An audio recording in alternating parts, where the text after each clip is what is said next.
Well, the U.S. Department of Homeland Security, along with the U.S. Immigration and Customs Enforcement Office, have placed a large and rather interesting order.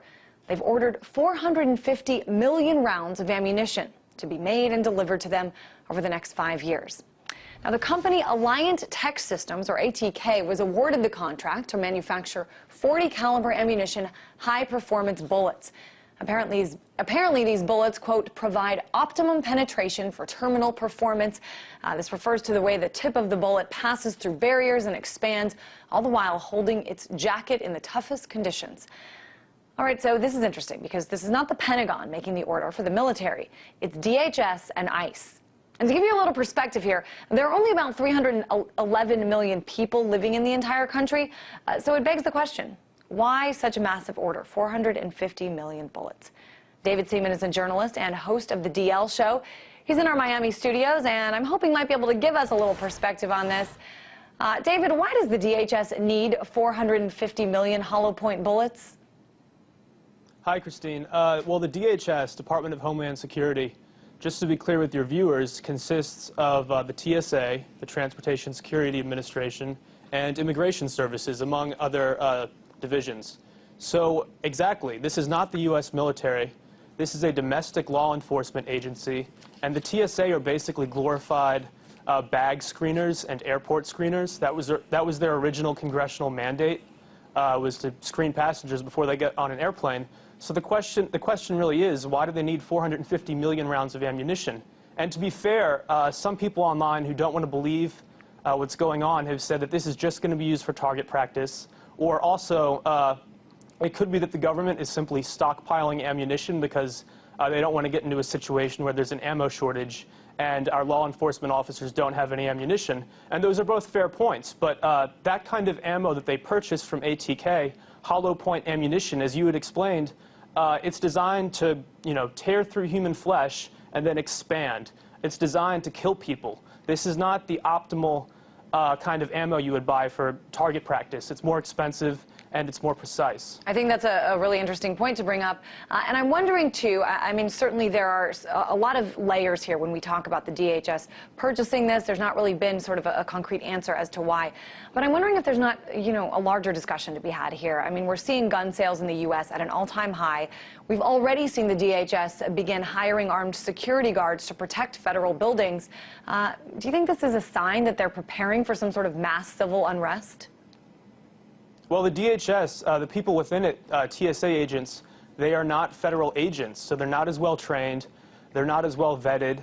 These are the kinds of people who think that grandmothers and little children are a threat to national security when they go through an airport. And to give all of these agents so much firepower, it really does make you wonder if they know something that the American people do not know about. And they have an open bid right now, DHS, for even more ammunition, for 175 million rounds of .223 caliber rifle ammo, which some people online have brought up as almost identical to the ammunition used by NATO peacekeeping forces. So that's very interesting. Are they planning on some kind of widespread economic unrest in the U.S.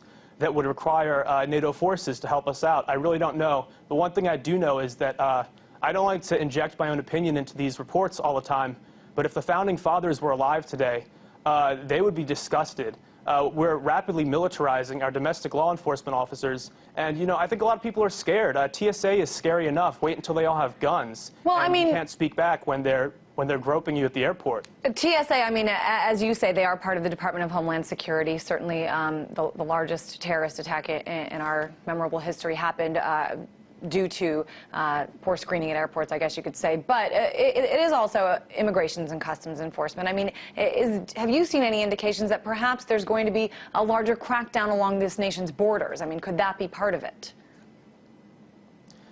Certainly that's a possibility, although I don't see hundreds of millions of people flooding into America from Mexico or Canada anytime soon. The jobs that were once here are no longer here.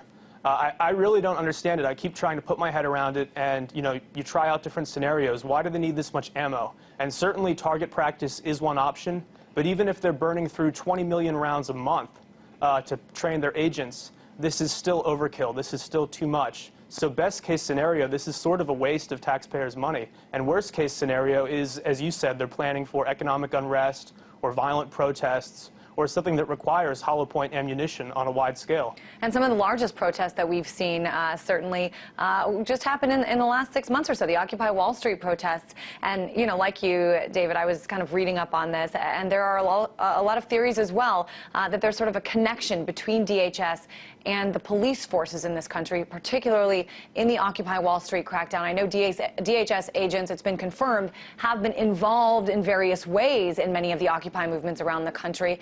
But I'm wondering what's going on in terms of, I mean, is there a line, is that line now blurred between DHS and local and regional police forces? I think there has been, from what I've been reading online, there has been some federal involvement in local police crackdowns on peaceful protesters. And we're really seeing a shift where the government, both in the court of public opinion and in our laws, is trying to criminalize peaceful protesters and turn them into something more than what they actually are. You know, when you have a bunch of college kids banging on drums and, you know, asking for people to address issues like income inequality or the foreclosure crisis, those people are not really a threat to national security. And yet, the Department of Homeland Security, as I've seen online, they might be involved in some of the intelligence gathering. And it concerns me, and I think it concerns pretty much anybody out there who's seeing what's happening. Certainly a lot of people concerned, and again, we still have no sort of confirmation as to exactly what these will be used for. Who knows if that will ever come out, but it's an interesting discussion. I think it's important for our viewers to see exactly what's going on here. Again, that this purchase was made not by the Pentagon, but by DHS for 450 million rounds of ammunition. David Seaman, journalist and host of The DL Show.